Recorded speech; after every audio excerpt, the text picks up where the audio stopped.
Hello, Trojan fans. Welcome to another edition of the Peristyle Podcast. On a Tuesday, we are simulcasting live on our YouTube channel over at Inside Troy, and of course, coming at you across our Peristyle Podcast network, wherever you can find your podcast. You can find the Peristyle Podcast, and every week we're talking about the USC Trojan football team, USC Athletic Department. Today, I'm joined alongside Chris Trevino. You can follow him on Twitter at Chris N. Trevino, and you can follow me at Inside Troy. We got a lot of stuff in the USC football world to cover today. Some new football facilities that have come out, the plans for that.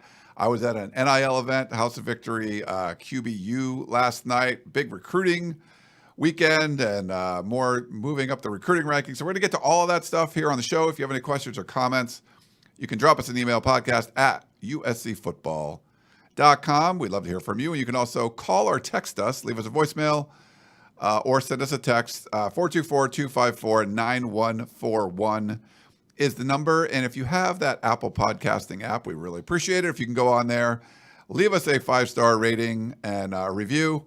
It helps to grow the show. We haven't had a review in a little while, so get in there. If you got an iPhone, iPad, whatever it is, jump on that and leave us a review. We really appreciate when you do that, and it does help to grow the show. Well, I want to bring in Chris. He's sitting here right next to me in the studio. Chris, how you doing today, sir? I'm doing good. How are you? You know, I'm in a good mood. I can tell. I'm happy. You're pepped up. Got dressed up last night.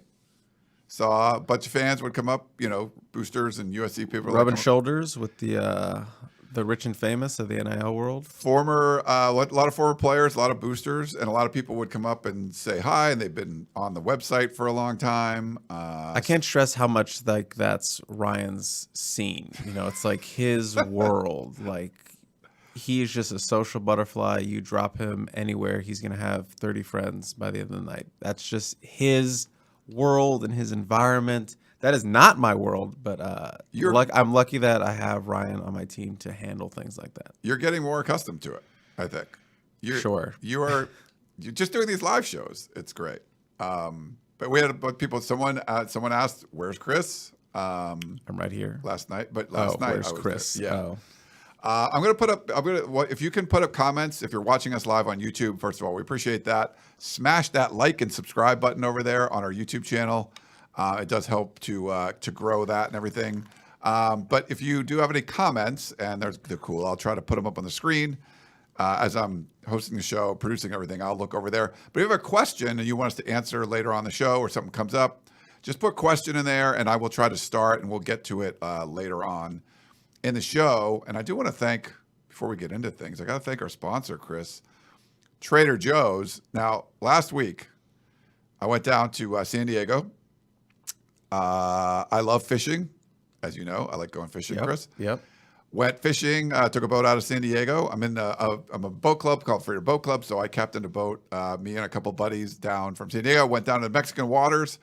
A little crazy. We caught some bonita, which was cool. Like they're fun fish. And I came back. Then went to Trader Joe's first thing, and picked up a bunch of stuff to make fish tacos. I'll put up a picture here. There you can see one of the fish I caught, which was nice. Go get the mango slaw. It's in the refrigerated section. So I used that as sort of a topping for the fish taco. I bought some of the Trader Joe's chips and salsa, but I also bought this pineapple salsa and a red onion there, and then some of the different vinegars. And I pickled the onions, which was kind of cool. Put them on there with and some of the mixed Mexican cheese from Trader Joe's. So you can see my little fish taco I assembled there. But I put the mango slaw, pineapple salsa, the grated Mexican cheese, along with some chips and salsa, and it was a yummy meal.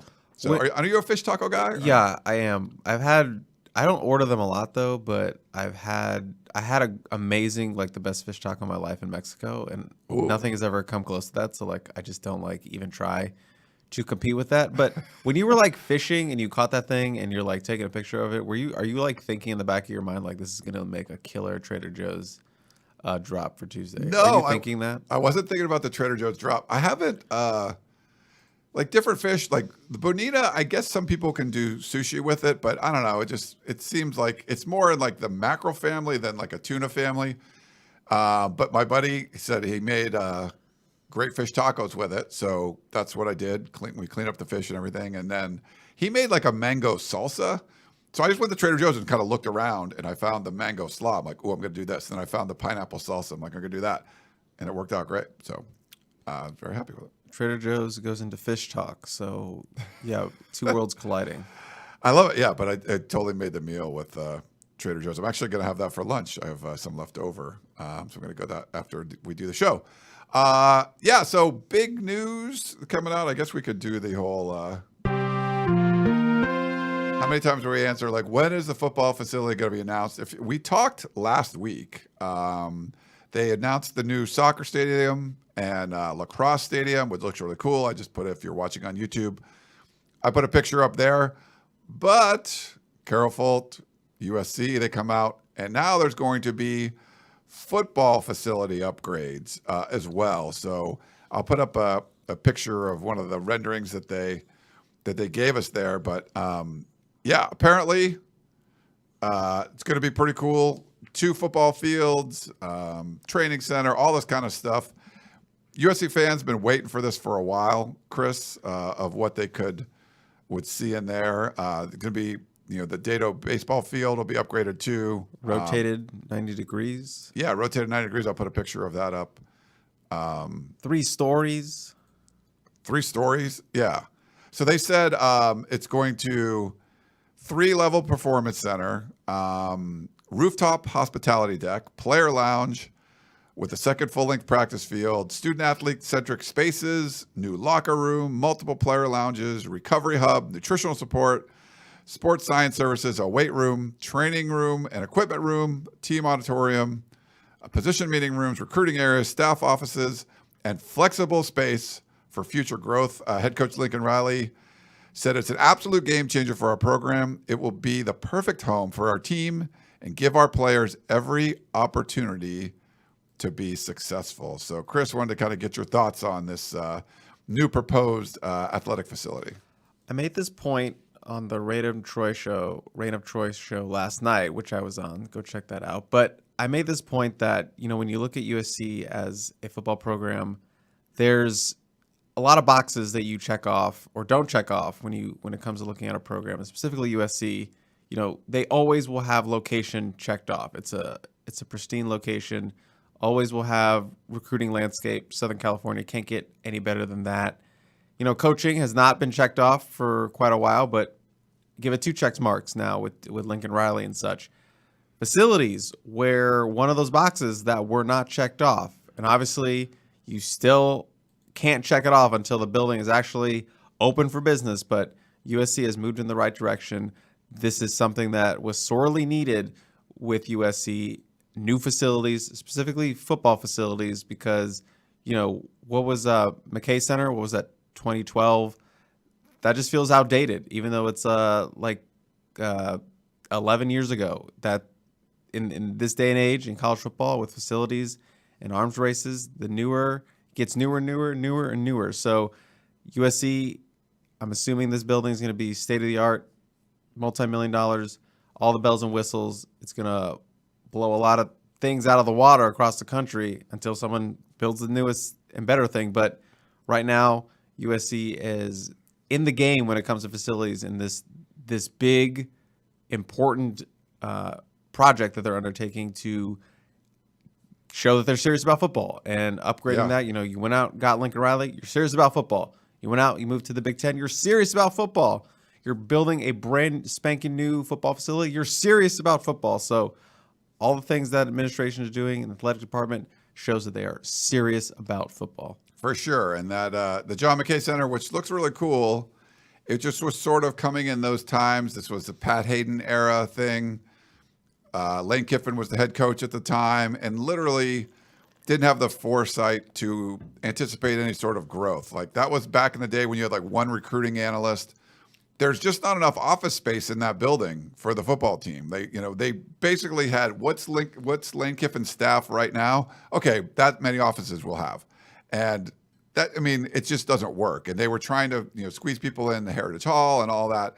But this, to see Dado Field shifting a little bit, I guess that McGuire walkway looks like that's going to be gone. And they're going to, instead of having like Brian Kennedy Field on one end, they're going to have two fields side by side and then a building on that end. So it all looks pretty cool. Something that's sorely needed. Lincoln Riley talked about it, and that was something that, he was promised. We're going to go into, I got to hear Lincoln Riley speak last night, and he said, two of the things that he was promised was one, that they were going to upgrade the football facilities, and two, NIL would be taken care of. So we're going to talk about the NIL stuff in a little bit, but this is certainly that football facility announcement that everyone was waiting on. Obviously, there's not a lot of space because you're in downtown Los Angeles. There's just not much room, so kind of have to rearrange things and move stuff around. Curious to see, what it's going to look like, how long it's going to take, and all that. We don't have any of those details yet, and like where they're going to be practicing. There's no date on the project. There's no budget on the project. I'm assuming money will not be an issue with the Big Ten money rolling in. But yeah, the date thing is interesting because obviously you can only live off renderings for so long before the fans start getting antsy about it. It's like an engagement. It can't be a really long engagement, Ryan. You have to move quickly on it. You have to give the fans something to look forward to. These drawings won't hold them over for so long. So, whenever that is, 2025, 2026, 2027, whatever, they'll feel a lot better once they get a date in place. But obviously there's a lot of things moving on and happening with, the Big Ten, and the Olympics are coming to town. So there's a lot of moving pieces that they got to kind of figure out and see the best time to actually break ground and get on the ground running with this. Yeah. One quick one from Sisters of Watts. Why not have another indoor facility? There's just limited space. You don't need indoor facilities at USC because the weather's always good. So I think it's more about where can you utilize the space that you have, and having an indoor facility, probably not the highest of priorities. We also have some, there's a commitment right now, Chris. Oh. Jason Zandamela. Yeah. Interior offensive line from Florida. Let me just make sure someone's on that. Comes from Florida Clearwater International. Lucas Simmons, if you remember that name, he was the 2023 offensive tackle USC really, really wanted in the 2023 class. Did not get him. Florida State ended up getting him, but they went right back to the well there and recruited Zandamela, who is going to be a center prospect. USC was down to him and Devin Brooks as their two prospects for the center piece of the center position. And as we know, Josh Henson is a center guru. That's like his specialty on the all line. So, he's had a really good stretch of recruiting those guys. And Devin Brooks went and committed to Oregon. So Zandamela came in for that official visit this past weekend, and, they closed him. We heard really good things about USC, closing the deal with him on that weekend, and we thought he could be an emoji that popped up. And lo and behold, he is here. He is committed, and he is going to be a really big piece. He's a 4-star prospect. He is really athletic, really talented. He hasn't been playing football that long.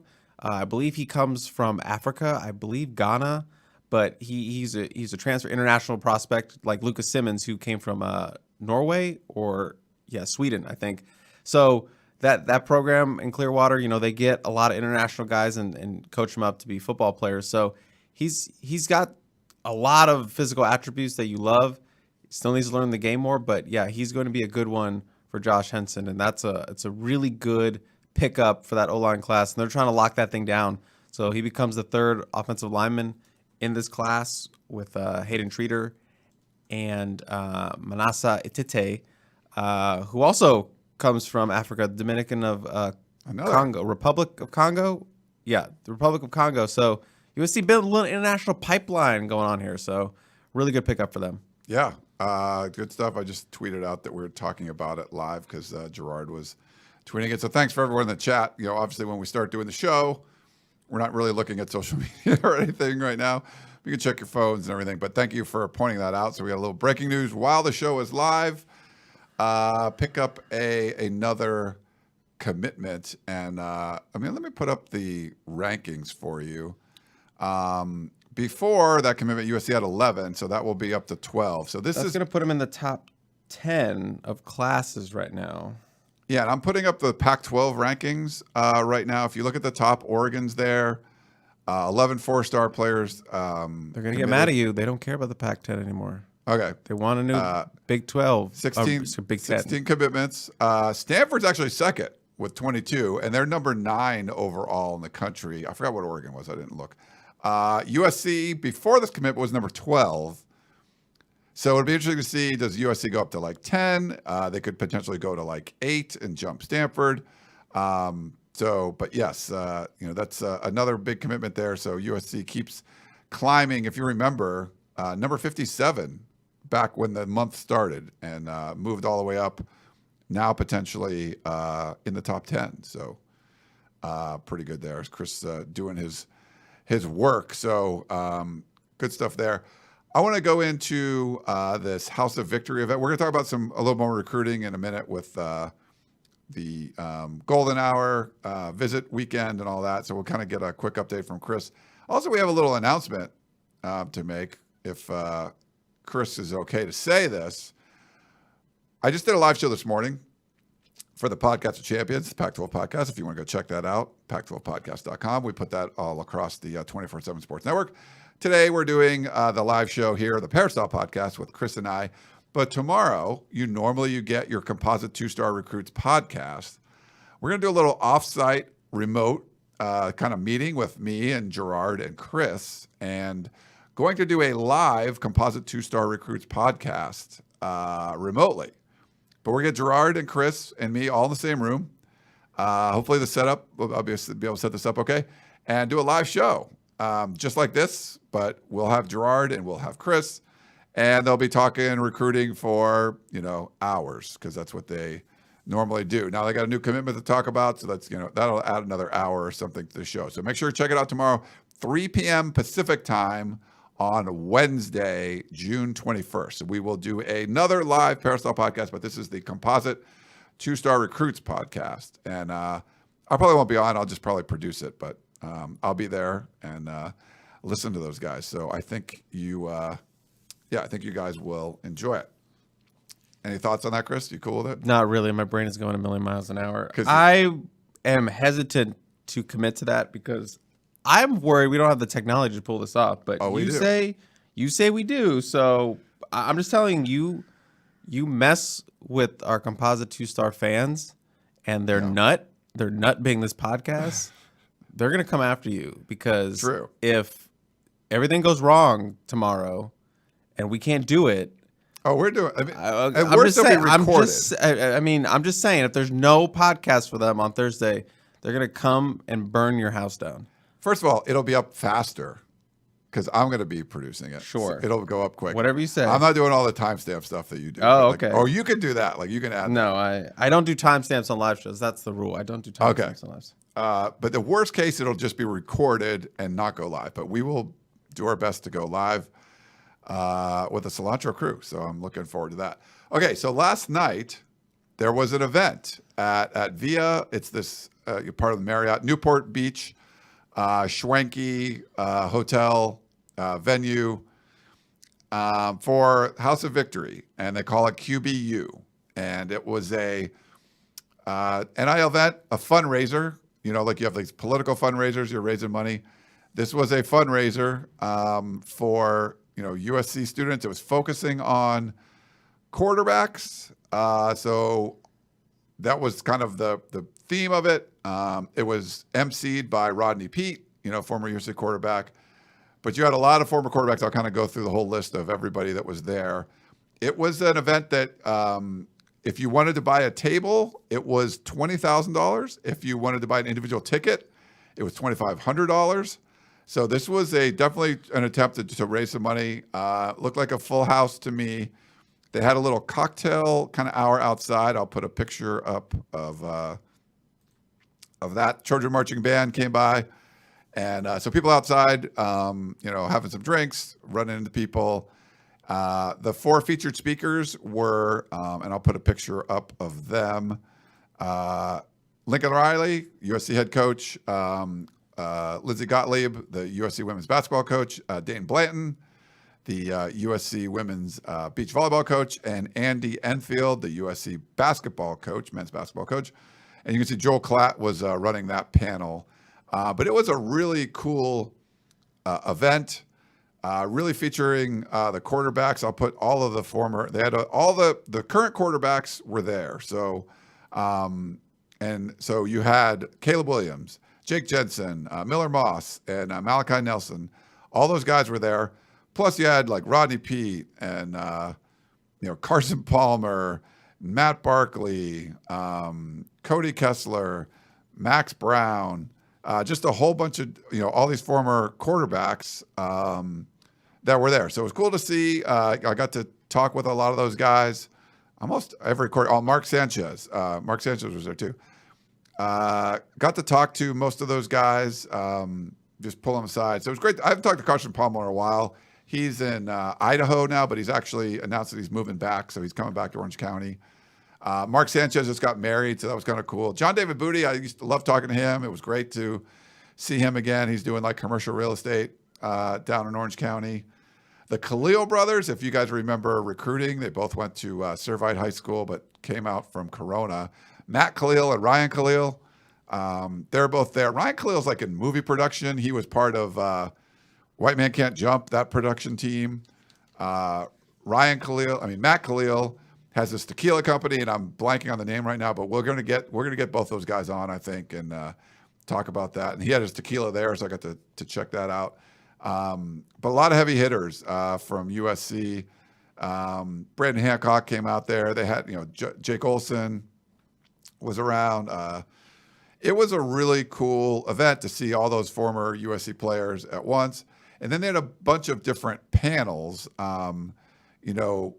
Yogi Roth was up there. I'll put a picture of that up, talking to all the current quarterbacks. Obviously Caleb Williams, and Caleb Williams had some really nice things to say about Miller Moss, and that was cool, and just the kind of camaraderie they have, the competition, and it makes a little like if Miller Moss makes a bad throw, like Caleb just kind of gives him this look, and it's pretty cool, like how he's the Heisman Trophy winner guy, but he's still there's no way you didn't make that quarterback room better by including all of those guys. And so I thought that was pretty cool. So it was really featured on the quarterbacks. Paul McDonald I think he was the one. Yeah, he interviewed, where was it? Do I have the picture of him? Paul McDonald was up there. I think he was talking with, they had Matt Barkley and Cody Kessler kind of talk separately about the evolution of the quarterback position. And then having all the quarterbacks up there at once, and Rodney Peete was kind of asking a bunch of the different guys questions. And then the feature, again, was at the end where they talked to all the head coaches and really focused on the importance of NIL. I mean, you got Yogi Roth out there. That's cool. He was formerly on the staff. They got Joel Klatt to come out and MC that part of the panel. So big time name in college football. And he had some really interesting things to say, so that's, for me, looking at what they did, they were able to pull all this together. It was a pretty impressive event overall, and just seeing how all of the coaches were talking about the importance of NIL. Lincoln Riley talking about this is not a nice to have, this is a necessity. You must have this to be successful going forward. And Andy Enfield, I thought maybe one of the better speakers. He was really good talking about trying to relate to the fans about what it means and NIL. And Lindsey Gottlieb had an amazing story about one of her players that was, living in a 2-bedroom apartment with like 17 other people. And her first like NIL check when she gets to USC, she's like, it wasn't that much money, but the fact that she was welcomed by the Trojan family, it meant the world to her. And like Dane Blanton, he has 10 starters on his team, and he has 5 total scholarships. So not even enough for half your squad. So NIL is really important for those kind of non-headcount sports that you need to have partial scholarships. So all the coaches, I thought, did a nice job sort of explaining, what the importance of NIL is. And that's where Lincoln Riley talked about, the 2 things he was promised was, NIL support and the facilities. And obviously they're working on the NIL support. And then Will Smith, who's a big USC donor, I don't know him well, but I think he's in the real estate world, gave, a really nice sort of end to the talk about, what he's seeing in the world of NIL. And he's talked about USC really being behind the curve for the last 9 months. And then he said, for the last few weeks, it's definitely changed. And I don't know if that was sort of a shot at like Mike Bohn or not. The timing seemed to work out right, but just seeing this event, it looks like USC's on the right path. He had like Boulevard and stuff before, but that really wasn't working. He actually doubled down on the whole 501c3, being a nonprofit, and talked about that every player that they sign this charitable contract, so they have to do charity work to get the money that's promised to them. So he made it sound like the nonprofit status was still going to be okay for at least parts of what House of Victory does. And he gave a story about he was at an SMU event because he was speaking. I think it was Eric Dickerson or someone was down there. He was the MC. He said SMU in one night at their dinner for NIL, SMU raised $3.5 million. And USC is just not in that stratosphere right now. So there was a really big push to get people to donate, give to these NIL efforts and help these athletic programs succeed. So I thought it was a really well done. If you remember, like Spencer Harris and Megan Mueller, like they were part of the Boulevard. And once they were coming over to House of Victory, you're sort of like, oh, there's a lot of people coming back. But this is a different organization. It's so much better run than anything we've seen before. And they seem like they have their ducks in a row. Everyone there that I talked to enjoyed the dinner, enjoyed, the speaking, all the talks and everything and the mingling afterwards. So long kind of ramble there, but I thought it was really good. So any thoughts, Chris? No. Okay. There's so much going on. I just want to leave. Just because of the commitments? Is there something else going on? What's going on? No. That's going on. It's just the commitment right now. I hate being unable to do what I need to do on a commitment. And there's so many things I need to do when a commitment happens. So I feel naked. I already feel naked on this going live, but I feel really naked because I can't do what I and I actually blame the people who watch this show because they bullied me into not bringing my laptop to these live shows because they used to complain that I was too busy looking on my laptop. So I actually blame them. Let's blame the listeners. So the blame is blame the on customers. the listeners. Yeah. Yeah. They don't pay for this show. That's true. They don't pay for this show. Unless Moneybags Manford comes around. Was he at the NIL event? That's who really needed to speak. The Manford of the Manford Collective. That's who needed to speak. Everyone else is small potatoes, baby crawfish to the whale that is Moneybags Manford. All right. He bought 5 tables for himself and didn't even show up. Nice. Someone do the math on that. That's $100,000. Yeah. Okay. Yeah. I knew the math. I just wanted you to say it on okay. loud. Well, I'll tell you what, Chris. We'll try to go through this. We won't lollygag. We'll go through and get what we need to get done. It's already ruined. Just do what you need to do. It's already hellfire. All right. Hellfire. But it was very good. I'm glad you had a great time. It was a good time. And I thought, it was a lot of media that was there. They had TV cameras and stuff, TV trucks outside. Just well done. And so you can see the effort being put into, they know that NIL is important. USC sort of just always did things their own way. We saw that with the way they hired coaches, they hired athletic directors, and they weren't adapting. And it was funny, Joel Klatt talked about that, the need to, you have to change with the times. And it's just, this is the way things are now. And so it seems like USC is going that direction, which is good. Needed that. So, it was cool. There's also a new analyst was hired, Chris, Bryson Allen Williams. Sure. Do you know anything about him? I do. Analyst? A defensive quality control analyst, assistant. I don't really know what goes at the end after control. I go with analyst, but yeah, he is a nice pickup for the staff. More, support for the coaching staff. And I presume he's going to be working with Roy Manning in the rush end because he was a pass rusher, kind of outside linebacker during his time at South Carolina. Former blue chip prospect out of the 2014 class, had offers from just about every school you could think of: Alabama, Georgia, Michigan, Notre Dame, Penn State. USC was one of those schools. He was a Army All-American, signed with South Carolina. I was actually confused because his bio said USC alum. So I know already some fans are like, whoa. Well, there's only one USC. So he might have to change that in his bio now that he is an actual USC staffer with the program. But I digress. He was, hit by some injuries late in his South Carolina career, but was a pretty effective pass rusher. I think he had like 22 games started, 27 and a half tackles for a loss. Went undrafted, participated in the combine, had a cup of coffee with the Raiders.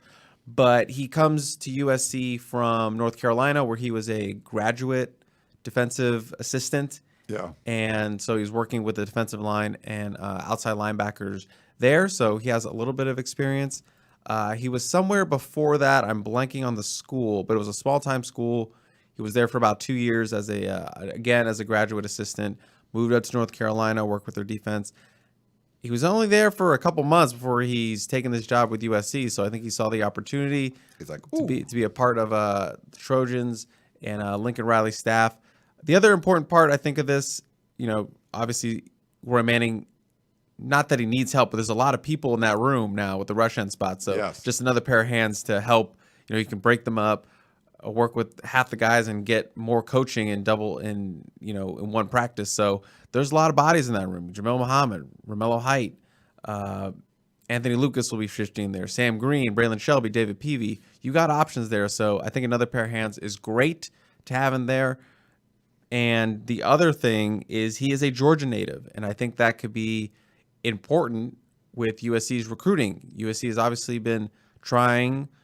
They have made inroads in Georgia with 2 commitments in the 2024 class, Walter Matthews and Cameron Fountain, 2 4-stars in Georgia. These aren't like 3-star guys. These are high-profile schools or prospects that they beat out SEC schools. Walter Matthews with Florida, Cameron Fountain, obviously with Tennessee, Georgia in their backyard. So we'll see what happens there. But he is a Georgia native. He knows the area. So when they bring these kids on campus, that's a comfort they have with the Georgia native. They can get them in, sit these guys down, talk with these guys, just like they use Bookie right now as a recruiter on campus. Taylor Mays, same way. Yep. He is a defensive assistant too. So these guys can help recruit. They can't go out on the road. They can't go in-home visits and stuff like that. But when they get them on campus, they can recruit. And obviously these guys are trying to work their way up to being position coaches. So getting the recruiting experience on campus when these kids are coming. So that's,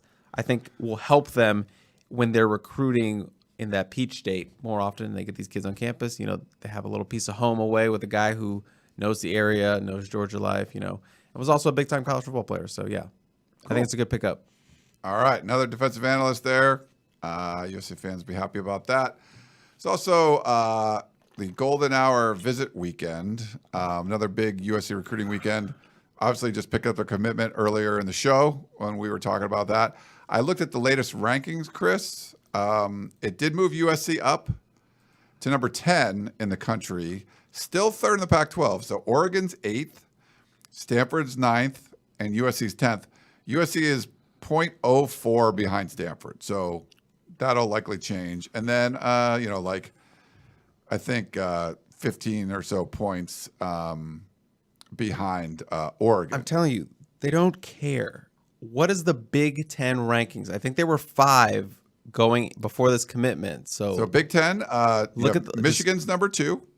But look at the points. They got to be 4 now, right? Ohio State's number 4. Penn State's number 7, and USC's 10. So okay, yeah, so they moved up they to moved 4. up. So in the Big Minnesota's Ten. 12. So they were probably behind Minnesota. Wisconsin's 14.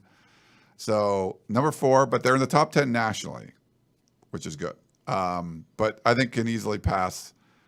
They're close to, Penn State at 7. Like they could jump up to number 7 or so with another commitment or 2 fairly quickly. So yeah, but There you go, 4th in the Big Ten right now. 4th in Big Ten, be 3rd in the Pac-12, 10 in the nation. and 10 in the nation. Yeah. If they were in the SEC, they would have been 4th in the SEC also. So that's not bad. But still more to come.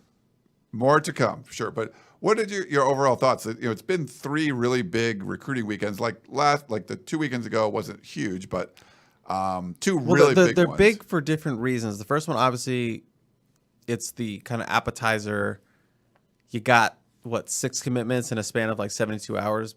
Huge, obviously. It got the momentum going for this month that they've been on.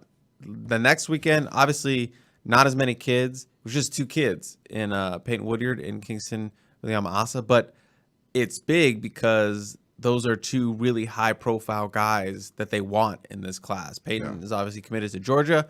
But USC just has to keep recruiting him. Just keep going, keep up, keep in contact.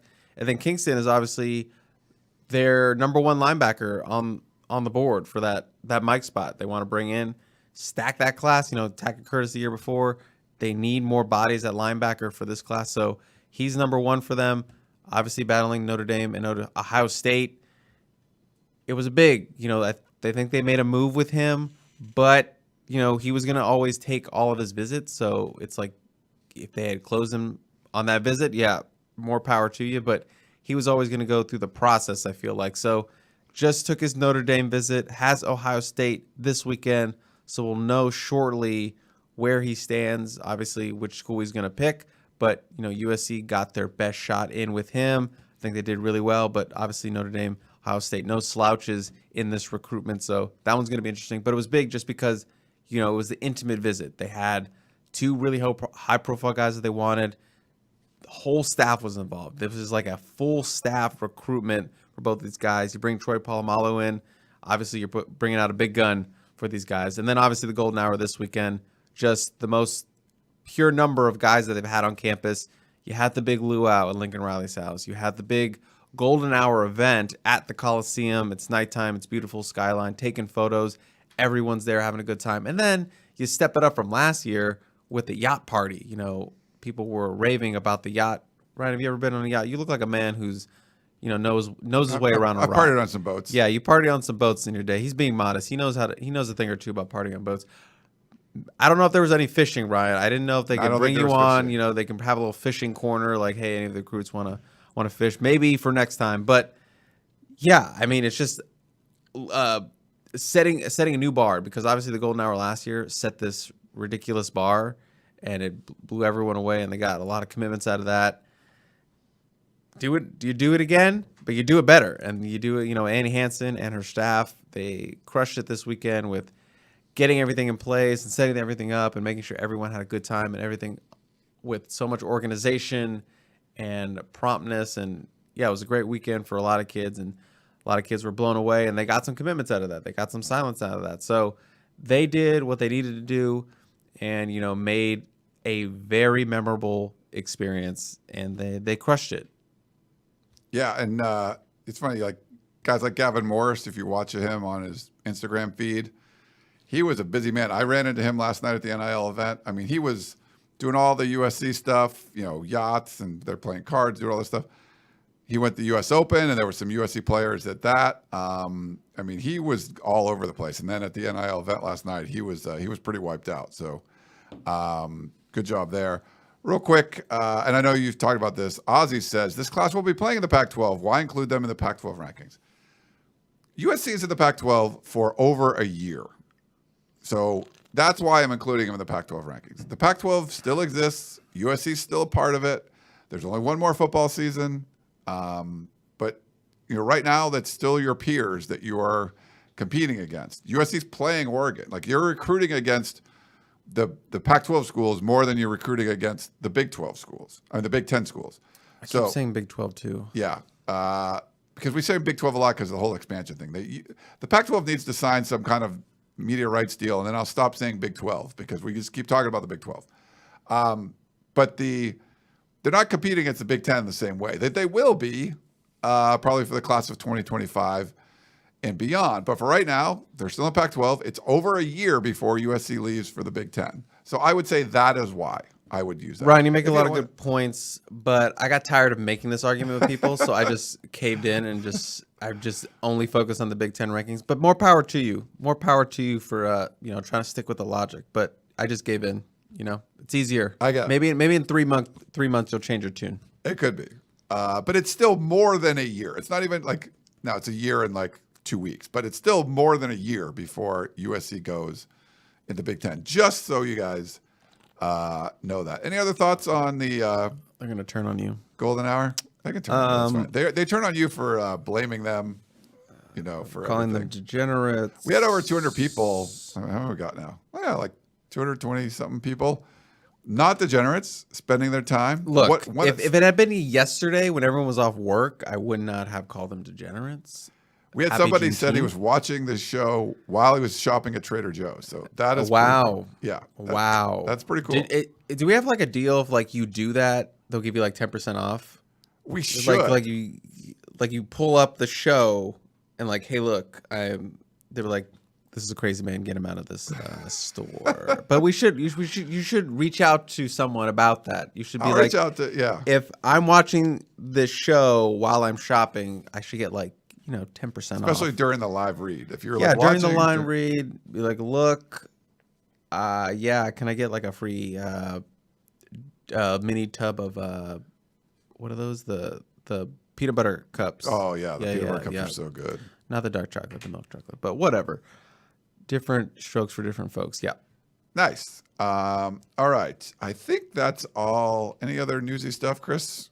You wanted to just discuss? Not that I have off the top of my head. Okay. Well, why don't we do that? I'm sure I'm missing something. I feel like I'm missing something. Well, whatever. They'll remind us. Yeah. They'll remind us if there's something going on. Well, why don't we take a quick break? We will come back and answer some of your questions. Back in a minute.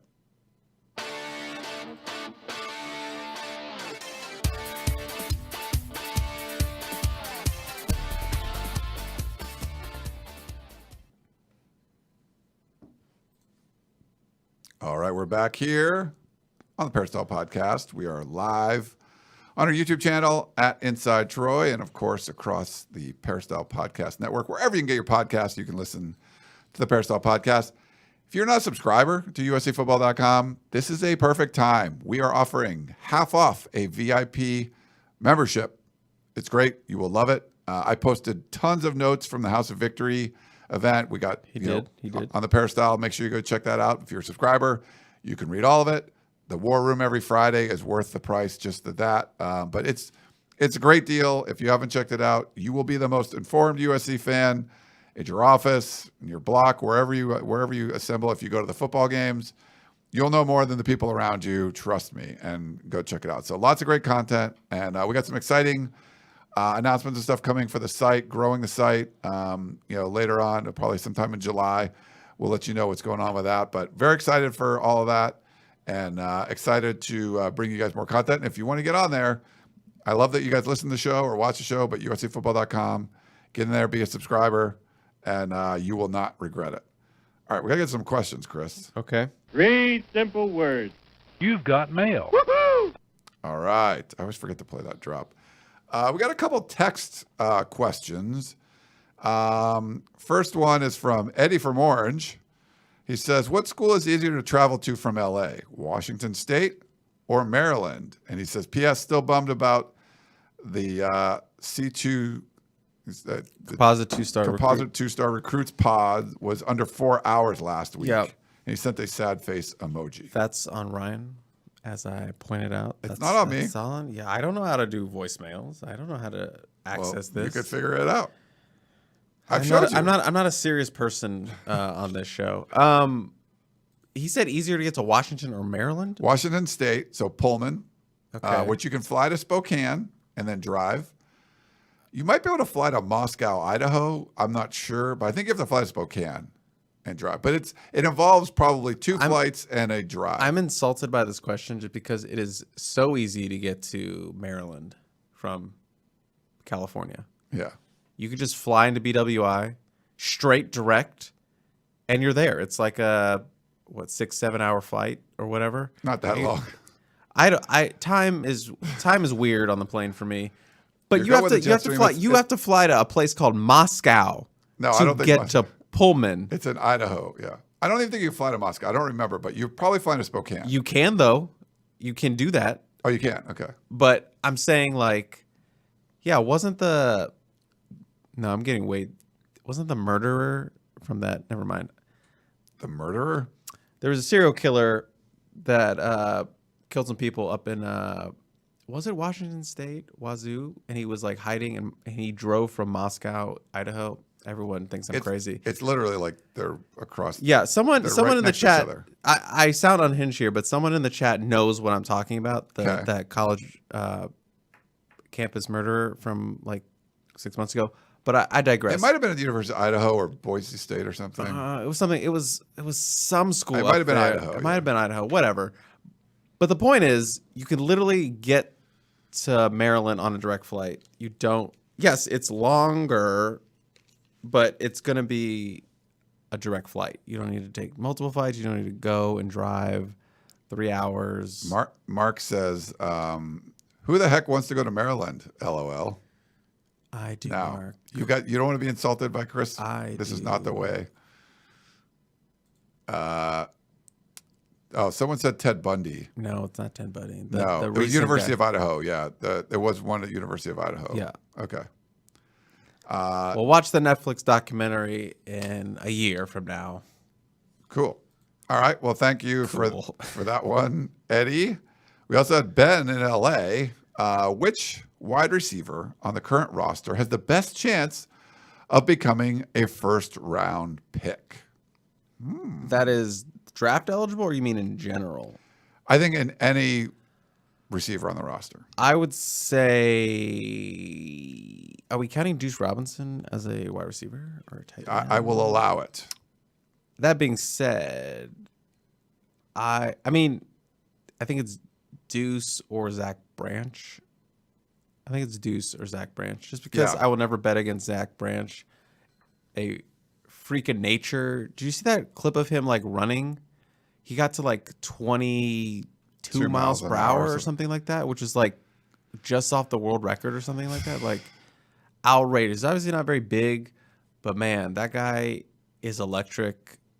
Tyreek Hill kind of speed, and those guys are obviously game breakers at the NFL. So obviously I feel like the height might limit his ability to be a first round, but if he's like going bonkers Just in the way college, he's it wouldn't built, matter. I think the way he's built right now, he would be fine at the combine and all that. Yeah. Oh, he would destroy the combine. So I will say Zach Branch and Deuce Robinson, who Deuce Robinson would also destroy the combine as well. He was getting up to 21 miles per hour Yes. on that clip they posted. And with that height and that vertical, yeah, he's up there as well. So I would say those two, just two athletic specimens. Yeah, Blackie Chan said Brendan Rice or Dorian Singer. I think those be options. Yeah, those too. are those guys have a lower just because. Well, Brendan's pretty athletic too, but I was just picking Deuce and Zach because of their athletic ability and just sort of their freaky nature. Like those guys will end up on Bruce Feldman's like freak list. Yeah, Like those guys are gonna be on there. So, USC needs more of those. but Dorian Singer and Brendan Rice, yes, are obviously in the discussion for first round picks. I think Dorian better case right now because he has production behind his back. Brendan does too, but he just needs another big season. Like if he can have 1,000-yard season, yeah, we can talk about him being a first round guy. For sure. Ted says, on November 13th, 2022, 4 University of Idaho students, and he names them, were fatally stabbed at an off-campus residence in Moscow, Idaho. Moscow, Idaho. And someone pointed out this name. Brendan, I don't know. Brian Kroberger or something? Yeah. Kroberger? Yeah. I know I was unhinged, but people understood what I was talking about. Like, I knew Moscow was involved somehow, but didn't he go to Washington State? I think he went to Washington State. I might be crazy. I mean, they're literally like across the street. Right, which is the point I'm making, is that you can go to some place named Moscow to go and I feel like Keeley and Shotgun stayed in Idaho when they went for the last Pullman game. So, yeah, I'm just saying it's easier to get to Maryland. That's my overall point. That included serial killers and Moscow, Idaho.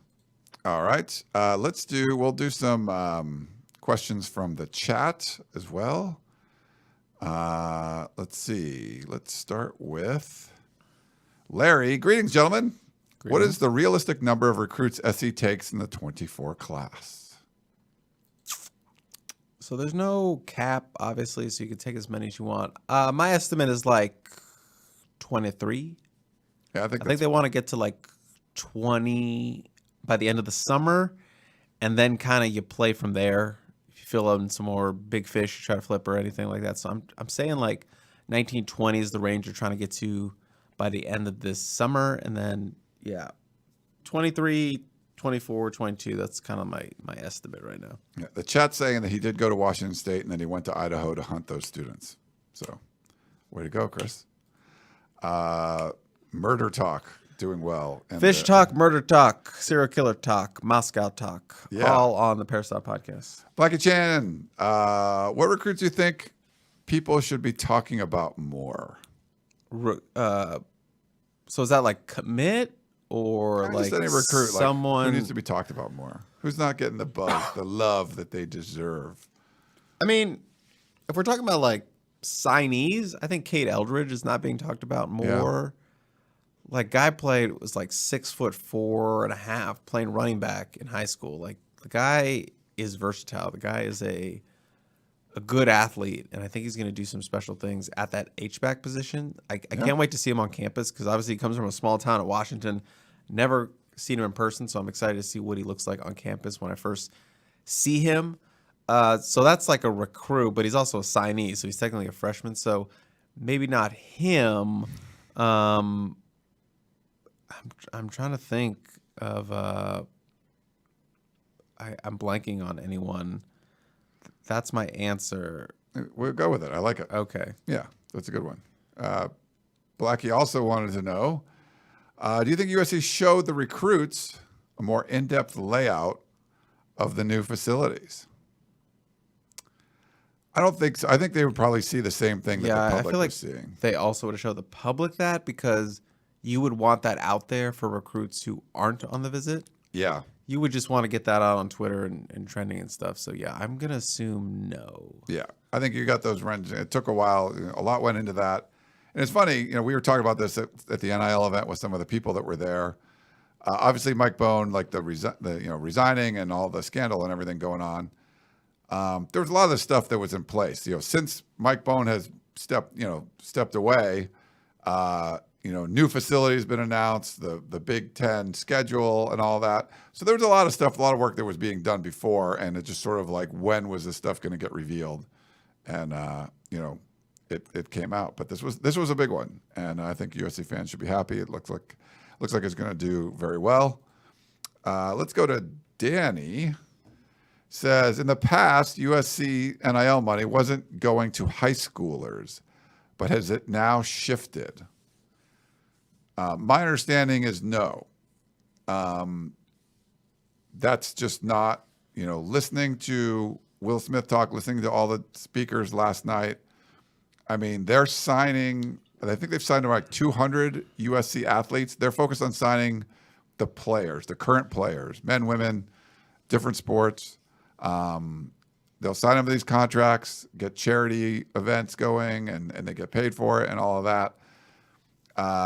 They did talk about, having guys like Caleb Williams or Bronny James, Caleb Williams does fine. Like, he doesn't need help.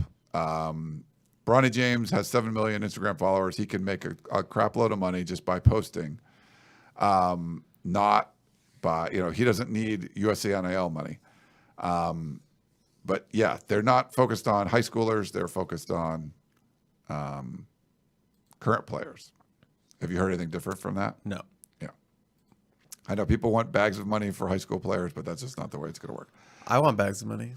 Yeah, me too. Oscar, with USC recruiting momentum rolling, do you guys see USC finishing with a top 5 recruiting class? Up to 10 already, and like within striking distance of 7 with like 1 more commit. Yeah.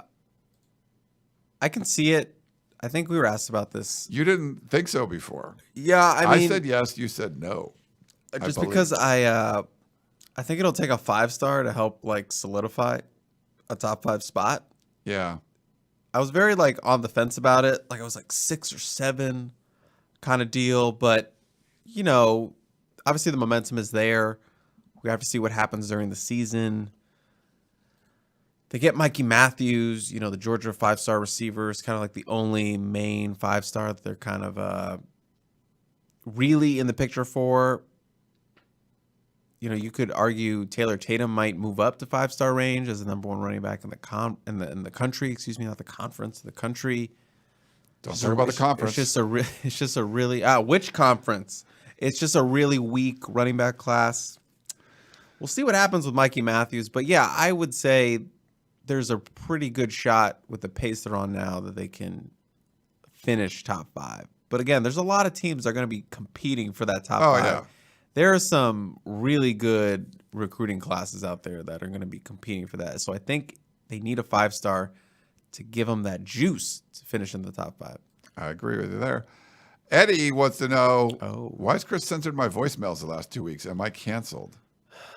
You're not canceled. I just don't know what to do. I don't know where the voicemails go. We don't have like a 90s, where you hit it. I have it right on the board right here. I've put voicemails in there you haven't played. Yeah, but that doesn't show me where the voicemail is. See the thing that says voicemails? It's right there. Yeah, there's one voicemail in there. I put it in there this morning. I go okay, the other ones. but yeah, because there's only it's a 2-star. It's only voicemails that you put in there. You put them in from where? I don't know where that is. Just the like cloud? you put the same place. Yeah, the iCloud. So it's on the iCloud. So when you put your sounds in there, it's the same thing. Are you saying all the voicemails that come in, all of Eddie's voicemails from his car and in his closet, hiding from his kids, they're in the iCloud right now? We could put them in there. It's fine. So you're saying they're not there? No, they're at the cloud. Yeah. Where are they physically? In the cloud. No, they're in our Google voicemail box. And we download engineers, them. I can't get a straight answer. You download them and put them in the cloud, and then they get onto the iPad. Okay, well, I don't know where that download point is. Yeah, is what I'm saying. Gotcha. Well, I've done it for you before. This podcast is so unhinged. I know, but hopefully tomorrow I'm going to bring. I had to buy like an adapter to play it on our remote location. I'm going to bring the iPad, try to play the voicemail for you. We will see. Yeah, Keely hated it when I tried to do like technology stuff like on the fly. On the fly. At least we'll be in a beautiful house, so whatever. Yeah. But if it doesn't work, you come after Ryan. You come after Ryan. This is not me. Yeah, it's all Chris if it doesn't work. Zombie, when do we expect Taylor Tatum to commit? You mentioned him. Before his season. He doesn't have like a firm timeline set in place. Sounds like the Michigan visit isn't going to happen, which is, I believe, this week. So, yeah, we could see something in the next couple weeks because all his visits are about wrapped up. So, yeah, definitely before the season, but I would say maybe in a couple weeks. Nice. Okay. Let's see. Let's go to next one up. Sorry, is from Aaron, and he says Dante Williams has been impressive. With landing Marcellus Williams and Dakota Fields. If he's able to land Xavier Brown, what would that mean for California recruiting? Dante Williams' revenge tour is what we like to call it right now. But yes, Dakota Fields, Marcellus Williams, 2 of the top 3 cornerback prospects in the state, Xavier being number 1. So yeah, Dante comes and goes, Xavier Brown, Dakota Fields, Marcellus Williams.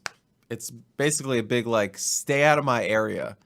These are my prospects. These My are dudes. my dudes. It just sends a really big message that, one, Dante Williams kind of back because he was taking a lot from the fans. So Yeah. if he can go out there and land the top 3 cornerbacks in California, that's like his thing. Right. It's like, all right, Dante's back. And then 2, like the big message that sends, it's like, yeah, you guys were raiding California for a long time, but it shows that we're stopping that. The fence is getting higher for our area. They're still going to lose some kids here and there, but the fact is you really want to keep most of those kids home. So doing that with, the guys that, Marcellus was being recruited by Oklahoma, Ohio State, those programs. Xavier, Alabama. I forget what this other school is, but I know Oregon was in there as well. Maybe Georgia. Okay, I'm blanking on the other big name, but it's an out-of-state school. And then, Dakota beating Oregon for him. So, yeah, they're putting up the fence. They're putting in the electric wiring on the fence now. So, yeah, it would be a big message for, like, Dante's back and stay out of our area. All right. We got a few more, and we'll get out of here. Any updates on Deuce and baseball? I'm not shotgun sprattling, so I'm not going to pretend to have any updates other than he is listed as a participant for the MLB Combine. Yeah. So that is still moving forward. We'll know more depending on how well he does, and we assume he'll do well. But the only update is that, yeah, he is listed to be a Combine participant. Yeah. Roger says USC has 2 cornerback recruits and interest in up to 4 more. Will USC take 4 corners in this class? Straight corners? I don't think so. I think they would want 1 more, like we just talked about with Xavier Brown. I know Dakota's even hinted about that, like, let's get all top 3. So I would assume they would just want 1 more.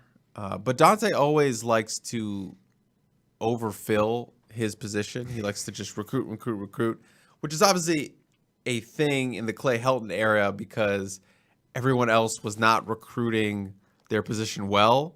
So Dante was like, all right, well, you guys are failing to bring in, So I'll bring in two linebackers. I'm going to go bring in 2 more defensive backs. It was the same thing with T. Martin. He would over-recruit his position because, like, okay, you guys are struggling to bring in a tackle or a defensive lineman. I'm just going to go grab 2 more wide receivers. So that was the same thing. Obviously, the staff is a lot better. That's an understatement, but Yeah. they have more balance with the class. So I don't think Dante could just go over-recruit his position a lot. So I would say 1 more cornerback at most. I would agree with you there. And one last one, and we'll let you guys get out of here. Touchdown USC says, does USC play at SoFi when the Coliseum has track for the Olympics? Well, that'd be in the summer. I don't think it interferes with USC's football schedule. I haven't heard anything about that, but I don't think so. Yeah, nothing on the radar, but that would be cool. Play a game in SoFi. I mean, Yeah. so 2024 opening and no, not SoFi. I'm sorry, it's Vegas. Yeah, it's Allegiant. Vegas. Yeah. I want to see USC in Vegas. SoFi. I haven't been to SoFi yet, so I want We to should check just that out. book our tickets already for that. For Vegas? Yeah. I started booking. I'm going to Pac-12 Media Day. Yeah. And just so you guys know, I'm going to Big Ten Media Day too. Oh, wow. So that'll be in Indianapolis. So I'm going to that. I booked that. I started booking flights. I booked Chris for a flight or 2 already for some of the games. Getting ready. Southwest was having like a big sale, so I tried to book some stuff. He was in.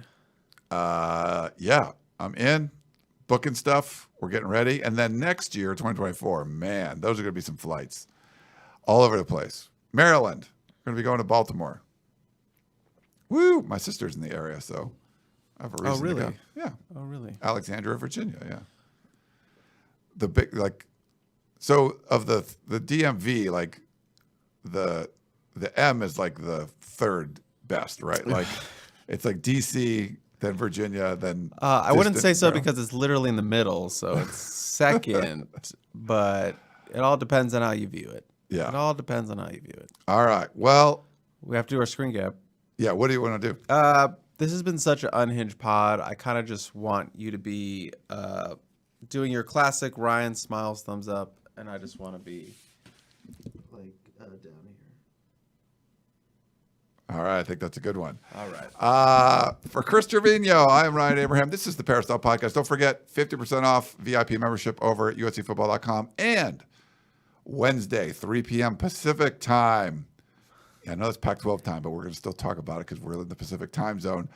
Composite Two-Star Recruits Podcast live with Gerard Martinez. I just realized this will have, if we pull it off tomorrow, I will Yeah. just realize I will have done 3 live shows consecutively. After that, I'm done. You're done for a while. No, I'm just retiring from live shows. You make me do 3 in a row? Goodness. Nice. Wait, well, you chose to do the other one, so I don't know. Yeah, because they're This nice one you to kind of me. have to. They're nice to me. Oh, okay, that's good. Am I not nice to you? Our listeners are nice to you, and you spit on them. They and are get mad. not nice to us. They do say you They're look nicer. tired. Yeah. Yeah, I know. What else is new? All right. Well, for Chris Trevino, I'm Ryan Abraham. Hope you guys enjoyed the show, and we will talk to you next time.